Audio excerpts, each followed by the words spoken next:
മലയാളക്കരയെ ഒന്നടങ്കം ഞെട്ടിച്ച സംഭവം. എന്നും രാവിലെ പത്രം വായിക്കുന്ന സ്വഭാവമുള്ള റിൻസി എന്ന പെൺകുട്ടി. പത്രങ്ങളിലെ മരണവാർത്തകളോടാണ് റിൻസി എന്ന 29-കാരിക്ക് ഏറ്റവും കൂടുതൽ താല്പര്യം. മരണം നടന്ന വാർത്തകളെല്ലാം തന്നെ പരതി അതിൽ മരണപ്പെട്ട ആളുകളുടെ സംസ്കാരം എന്നാണെന്ന് കണ്ടെത്തും. തുടർന്ന് അഡ്രസ് തപ്പിയെടുത്ത് അങ്ങോട്ട് വെച്ച് പിടിക്കും. മരണവീട്ടിലേക്ക് എത്തിയാൽ ആർക്കും സംശയം തോന്നാത്ത രീതിയിൽ പെരുമാറുകയും നല്ല രീതിയിൽ വേഷം ധരിച്ച് എത്തുകയും ചെയ്തിരുന്നു. അതിനാൽ തന്നെ ആർക്കും റിൻസിയെ സംശയമൊന്നും തോന്നിയിരുന്നില്ല. അങ്ങനെ ഏതാനും നാളുകൾക്ക് മുൻപ് കൊച്ചിയിലെ ഒരു മരണവീട്ടിലും റിൻസി എത്തി. അവിടെ എത്തി കുടുംബത്തിലെ ഒരംഗത്തെ പോലെ സങ്കടം നിറഞ്ഞ മുഖവുമായി വീട്ടിൽ നിലയുറപ്പിച്ചു.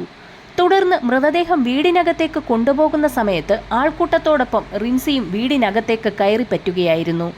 തുടർന്ന് ആളുകളെല്ലാം മാറിയ സമയത്ത് മുറിക്കകത്ത് കയറി അലമാരയിൽ സൂക്ഷിച്ചിരുന്ന 14 പവൻ സ്വർണ്ണാഭരണങ്ങൾ മോഷ്ടിച്ചെടുത്ത് സ്ഥലം വിടുകയായിരുന്നു. വിദഗ്ധമായി മോഷണം നടത്തിയ റിൻസിയെ പിടികൂടാൻ പോലീസിന് ഇതുവരെയും സാധിച്ചിരുന്നുമില്ല.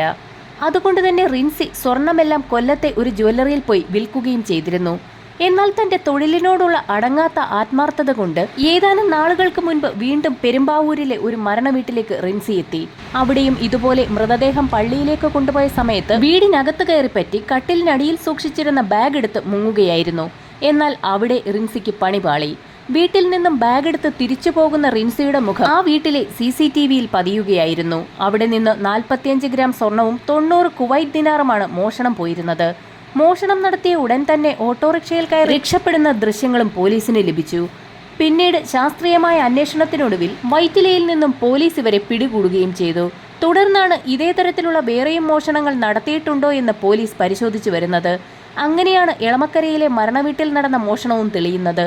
തുടർന്ന് റിൻസിയെ എളമക്കര പോലീസും അറസ്റ്റ് ചെയ്യുന്നു. മോഷ്ടിച്ച സ്വർണം വിൽപ്പന നടത്തിയ കൊല്ലത്തെ ജ്വല്ലറിയിൽ നിന്നും പോലീസ് സ്വർണം കണ്ടെത്തിയിരുന്നു. കഴിഞ്ഞ ദിവസം കോഴിക്കോടും ഒരു യുവതിയുടെ വ്യത്യസ്തമായ മോഷണം വാർത്തകളിൽ ഇടം പിടിച്ചിരുന്നു.